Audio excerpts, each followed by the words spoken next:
Hey everyone, welcome to Behind the Blinds with me, Kate, and today my lovely guest, Ryley Tate. How are you? You look very comfortable in this chair. I am. It's a nice chair. It is a nice chair. It's like my throne. It is. You are one of the most talented people I've had the opportunity to meet in the past couple of months, which is awesome. Yeah. Thank you so much. Voice of an Angel. Check out the blind audition if you want to be like, what is happening? This is amazing. I am excited to hear all the things that were going through your head through this process. So tell me about your blind audition. I wasn't really nervous the whole time. I was kind of like just hoping I'd get a turn. I wasn't nervous that I'd mess up, but I was nervous that I wouldn't get a turn. I was just so fixated. I don't know. Maybe more than I should have been. I was kind of not really enjoying the experience. I was just so fixated on like the Laura just came in with the pizza. Yeah. Laura is front row eating pizza. Actually, make sure that we see. Yeah. Anybody want a piece? Oh, want some pizza? Take a slice. Studio audience, everyone. So yeah, I was gonna walk into the show, onto the stage. Normally you just stand back there for a few minutes and they're like, next contestant is coming up. But they were working on some technical things inside, and so I stood there for ages I was just waiting, and that kind of built my nerves. So the only time I really felt nervous throughout the whole thing was waiting to go on. So from standing back there until the music started, I was increasingly getting more nervous. So I was sitting there waiting for Paul. Yes. Waiting for Paul to start playing my song, and then he starts playing, and somehow I was just like, still nervous, not as nervous as I was, but just still fixated on getting a turn. So I started, somebody said you got a new friend. When two chairs turned, I was like, literally all of the nerves just left at that point. I'm so glad they turned early, because I think that's what helped. I was just less nervous. They turned, and I was just like, now I can just sing the song. And so I literally was just on cloud nine throughout the whole performance. Like literally first line through the end of the song. It was great. Kelly really fought for me a lot, and I had a hard decision, choosing between Kelly or Niall. You could see me turn to my mom and like, what should I do? But yeah, it wasn't help. I don't know. I just felt like Niall worked through, being a teenager and going through voice changes and stuff like that. And I just think that his fan base and everything, and just him as a person, would have been a great coach, and I have not regretted it at all. I love Niall so much. So when they turned around, obviously nerves left your body, which is amazing. So you're like, I did what I came to do. What was the feeling of like, now you're staring Kelly Clarkson and Niall Horan in the eye? Was that scary at all? Or was it like, okay, I'm just gonna stare above their heads? Or did you look at them and you said, I'm here? Well, I'll tell you, I wasn't really in it. I was there, but it's like, when you're in a dream and you can see yourself? Yes.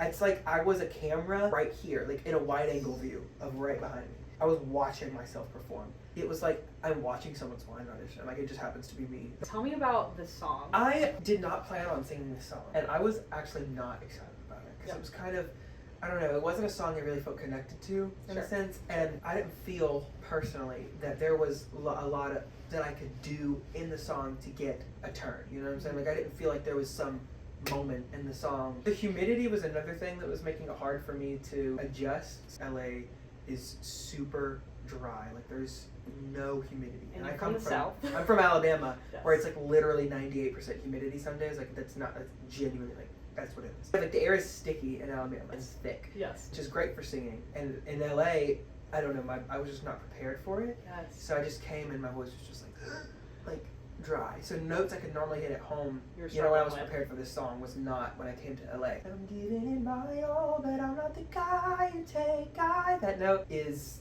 an A flat, and it was like super, super hard for me here versus in Alabama. You're like, okay, how much like hot showers do I need to take? I had like on the day of my blind audition, I was drinking so much tea, and I had like a nebulizer. Yeah, it's the vocal nebulizer, and it's like this like alien space mask, and it goes on your face, and you just breathe for hours. And I was doing a vocal warm up, breathing in front of this thing, drinking tea like an insane person. I think it helped. I hit the note, so it works. It is what it is. Yeah. Hashtag not sponsored by the vocal nebulizer. By the nebulizer. I don't even know the brand, but go get one if you sing. You need it's it. Great. You need it. The throat coat tea, pineapple juice. Pineapple juice for real. It just really soothes your for real. It's just like. Man, I should have been talking to you this whole time. I needed the pineapple juice. I didn't even know. Was there anything like any interaction you had with the coaches where you were like, that is permanently ingrained in my memory now? Yeah. So Niall told me that it was the best blind audition that he'd seen, which like made me, I don't know. And I was an early day. So it's not that huge of a deal. It's huge of a deal. I don't know. It was not that I mean, big he didn't of a have to say that. That's You're right, very you're right. nice. Yes. Yes. I don't think it's true. I'm just saying it stuck with me because he went out of his way to say that to me. Well, and he said, "Pick me." With that statement, Yeah, he said, yeah. "I want you." Yeah, which is awesome. yeah. Kelly was just shocked that I was 15. I don't really Are remember. you shocked that he's 15? Watch the audition and tell me if that amazing voice that came out of a 15-year-old. It's crazy. Cool. Anyway, so she was shocked. You were 15. Kelly, I'm trying to think of specific things that people say. Again, I was having an out-of-body experience. Absolutely. Most people said they blacked out, and I think that's kind of what it was. You have to tell me what you were wearing. Honestly, one of the most fashionable people. Oh, thank Fashionable people. You're very fashionable. Fit check right now. We got Yoshimamoto Converse. Yes, we do. Yes, we do. We have corduroys, H&M, shirts from H&M, jackets from H&M. Seafoam green, Yes. chocolate brown, gorgeous moment. But for the blind audition, Yes. I was wearing Doc platforms, and then my pants were actually from my neighbor who was an insurance salesman, and I took his old pants. He gave, well, I was gonna say, you just broke said- into his house, stole his pants. Yes, give them he gave me his pants. I took them in, and they didn't really like any of my other clothes, but they took out these, like, 40-year-old insurance salesman's pants, and were like, these are cool. And I was like, yeah, they're definitely, like, super cool.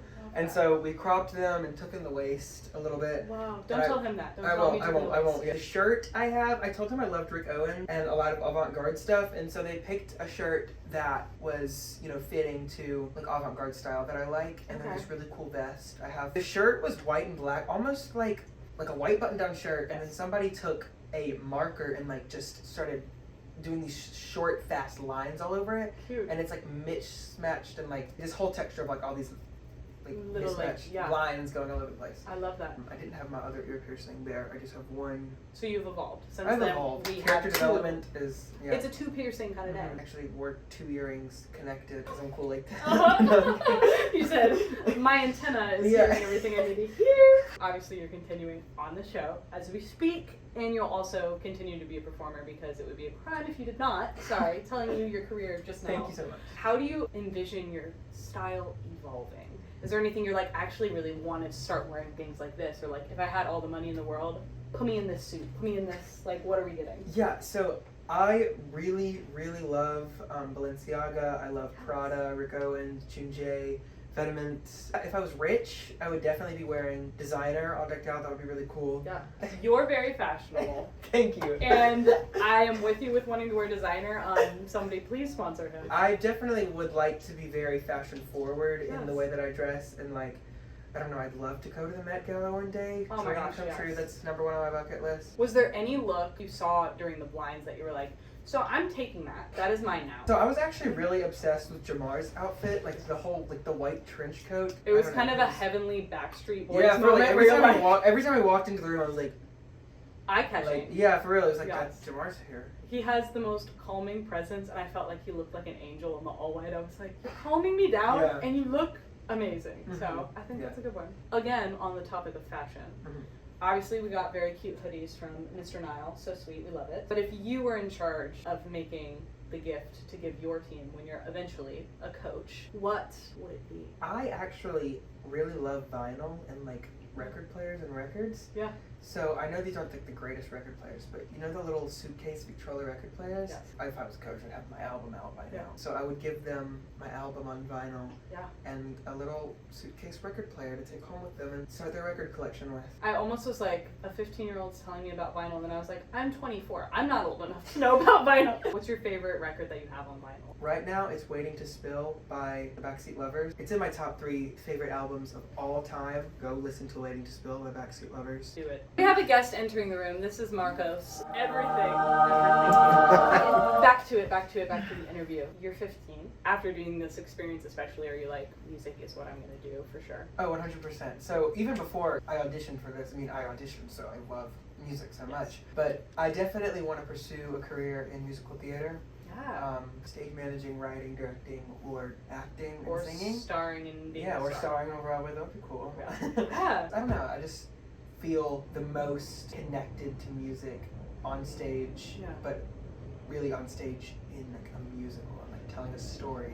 That's why I also love like ballads too that tell a story. If you are being put on Broadway, put them on Broadway. What's the dream role that you're crying over that you just got? Orpheus Hadestown. Okay! I love that. That's a songwriter's musical. I'll come to the opening night when you're in it. Of course. It'll be great. Easy. I'll text you. Thanks. Appreciate it. Obviously, you're singing Dancing on My Own, right? Mm-hmm. Amazing song. But I'm sure you have your own sound that is beyond just your blind audition.